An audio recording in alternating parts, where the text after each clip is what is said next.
미국은 현지 시간 11일 예정된 유엔 안보리 회의를 앞두고 새 대북 제재 결의안 채택을 위해 고강도 압박에 나서고 있는데요. 중국과 러시아가 막판 변수가 될 전망입니다. 임혜준 기자입니다. 유엔 주재 미국 대표부는 대북 추가 제재 결의안 표결을 위해 오는 11일 안보리 회의 소집을 요청했다고 밝혔습니다. 니키 헤일리 유엔 주재 미국 대사는 지난 4일 안보리 긴급회의에서 제재 결의안을 11일 표결하겠다고 선언한 이후 이틀 뒤 결의 초안을 안보리 나머지 14개 이사국에 회람하게 하는 등 속전속결로 절차를 밟고 있습니다. 유엔 소식통에 따르면 미국은 지난 8일 결의 초안 내용을 두고 중국 및 러시아와 협상을 벌였고 이 과정에서 중국과 러시아는 부분적인 협상 의지를 내비친 것으로 알려졌습니다. 미국은 중국 및 러시아와 계략적인 합의가 이뤄지기도 전에 안보리 회의 소집을 요청하는 등 거부권 행사를 감수하고서라도 표결을 진행하겠다는 전례 없는 강한 의지를 보이고 있습니다. 유엔도 북한이 국제사회에서 금지한 핵활동을 계속 진행하고 있으며 시리아와 화학무기에 관해 협력하고 있다는 내용의 전문가 보고서를 공개해 대북 제재의 당위성을 강조했습니다. 전문가들은 보고서에서 현행 대북 제재 이행이 한반도 비핵화라는 핵심 목표를 성취하는 데 필요한 것으로부터 한참 뒤처져 있다고 지적했습니다. 그러나 이번 결의안 초안의 핵심 쟁점인 북한의 원유 수출 금지 내용을 두고 중국과 러시아가 거부 반응을 보이고 있어 실제 표결이 이뤄질지 여부는 여전히 불투명한 상황입니다. 미국의 속도전에 맞서 중국과 러시아가 거부권을 행사해 결의안이 무산된다면 적잖은 외교적 파장을 몰고 올 것으로 예상됩니다. 연합뉴스TV 임혜준입니다. 이런 가운데 북한의 핵시설과 화학무기 제조 활동을 분석한 유엔 보고서가 공개됐습니다. 8명으로 구성된 안보리 산하 대북 제재 전문가 패널은 현지 시간으로 지난 9일 이 같은 내용을 담은 대북 제재 이행 상황에 대한 보고서를 공개했습니다. 전문가 패널은 북한의 핵 활동 지역으로 영변과 풍계리, 평산 등 3곳을 지목하면서 핵 활동이 지속해서 감지됐다고 밝혔습니다. 보고서엔 북한이 시리아와 화학무기를 거래해왔으며 모잠비크 등 아프리카 7개 국가가 북한과 군사협력 관계를 맺고 있는 정황도 담겼습니다. 북한은 미국이 유엔 안전보장이사회에서 더 강력한 대북 제재를 추진할 경우 그에 상응한 대가를 치를 것이라고 위협했습니다. 조선중앙통신은 북한 외무성이 성명을 통해 미국이 유엔 안전보장이사회에서 보다 더 혹독한 불법, 무법의 제재 결의를 끝끝내 조작해내는 경우 우리는 결단코 미국이 그에 상응한 대가를 치르게 할 것이라고 밝혔다고 보도했습니다.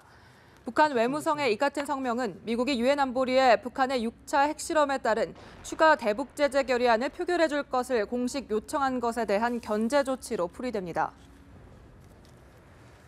중국이 유엔 안보리의 대북 추가 제재를 앞두고 북한 근로자들, 북한과 거래하는 자국 기업, 변경 지역 등에 대한 단속고비를 바짝 당기고 있는데요. 북한의 원유 공급 중단까지 논의되는 상황에서 중국 당국이 미국 측에 제기한 중국의 북핵 책임론을 피해 나가려는 의도로 보입니다. 베이징에서 심재훈 특파원입니다. 베이징 소식통은 북한의 6차 핵실험이 단행된 뒤 중국 내 대북 거래 및 변경 지역에 대한 단속이 부쩍 강화됐다는 말이 들리고 있다고 전했습니다. 중국은 기존 안보리 대북 제재 시행을 위해 지난달 15일부터 석탄을 포함해 북한산 철광석, 나베 수입을 전면 금지했습니다. 이어 북한의 중국 내 외자 기업 설립 및 투자 확대를 금지했습니다. 북한의 주요 외화벌이 수단인 중국 내 식당도 이번 투자 금지 조치로 된소리를 맞게 됐습니다. 이에 대한 후폭풍으로 중국에 파견된 북한 근로자들의 비자 연장이 거부되는 사례가 발생하면서 귀국이 늘고 있다는 전언이 나오고 있습니다. 중국은행을 비롯한 중국의 대형 국영은행이 북한인 명의의 신규 계좌 개설과 기존 계좌를 통한 송금 등 일부 거래를 중단했다는 보도도 있습니다. 대북 제재의 허점으로 여겨지던 북한산 인가공 제품에 대한 중국의 제재도 강화된 것으로 알려졌습니다. 이와 더불어 북한과 중국 사이 압록강 일대에서 성행하던 밀무역에 대한 중국 당국의 단속도 강화됐습니다. 한 소식통은 중국의 대북 단속은 핵실험 등 큰일이 벌어졌을 때는 강화하다가 이후 자연스럽게 예전으로 돌아가는 경향이 있다면서 대외에 보여주기식이라는 비난을 피하기 어렵다고 지적했습니다. 베이징에서 연합뉴스 심재훈입니다. 북한이 핵탄두로 추정되는 물체를 조립하고 핵실험장인 풍계리 일대가 흔들리는 영상을 공개했습니다. 조선중앙TV는 김정은이 관람한 6차 핵실험 경축 공연을 방영하면서 북한 기술자가 핵탄두를 조립하는 듯한 영상을 노출시켰습니다. 해당 영상에는 핵실험장이었던 함경북도 길쭉은 풍계리 만탑산이 흔들리는 모습도 담겼습니다. 실제 핵실험 당시에 촬영한 것인지는 확인되지 않고 있지만 북한의 영상 공개는 선전 효과를 극대화하려는 의도로 풀이됩니다. 경북 성주에 사드 발사대 4기를 설치하는 작업이 마무리 단계에 돌입한 것으로 알려졌습니다. 군 관계자는 성주 기지에 발사대 4기를 올려놓는 메탈 패드 공사가 상당 부분 진행됐다고 말했습니다. 이에 따라 사격 통제용 레이더와 발사대 6기를 포함한 사드 체계가 이르면 이번 주 작전 운용에 들어갈 전망입니다. 사드는 북한의 중단거리 탄도미사일을 요격하는 방어 체계지만 중장거리 탄도미사일의 정보를 수집하는 역할도 합니다. 네, 국회가 이번 주 정기국회 대정부 질문 일정에 돌입합니다. 문재인 정부 출범 후 처음 열리는 대정부 질문으로 각종 현안을 놓고 여야가 난타전을 벌일 것으로 예상되는데요. 이준삼 기자의 보도입니다. 국회는 월요일부터 나흘간 각 분야에 대한 대정부 질문을 진행합니다. 월요일에는 정치, 화요일과 수요일은 각각 외교안보와 경제, 목요일은 교육, 사회, 문화 분야에 대한 대정부 질문이 이어집니다. 야권은 파상 공세를 예고했습니다.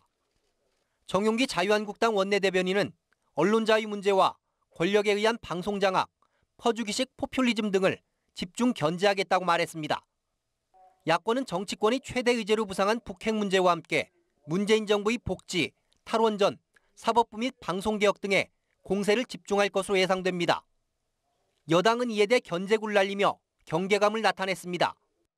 재윤경 더불어민주당 원내대변인은 자유한국당의 국회 복귀가 국정을 발목 잡기 위한 것이 되지 않기를 바란다고 논평했습니다. 지난달 말 대정부 질문 TF를 구성한 민주당은 과거 보수 정권의 실정을 부각하며 적폐청산 속도를 더욱 끌어올린다는 방침입니다. 줄줄이 예정된 인사청문회도 험로가 예상됩니다. 박성진 중소벤처기업부 장관 후보자는 뉴라이트 역사관 논란에 휘말렸고 김명수 대법원장 후보자는 야권으로부터 코드 인사라는 비판을 받고 있습니다. 여야 간 힘겨루기 속에 장기 미제가 된 김희수 헌재소장 후보자의 임명 동의안이 이번 주 국회 본회의에서 처리될지 여부에도 정치권의 이목이 쏠리고 있습니다. 연합뉴스TV 이준삼입니다.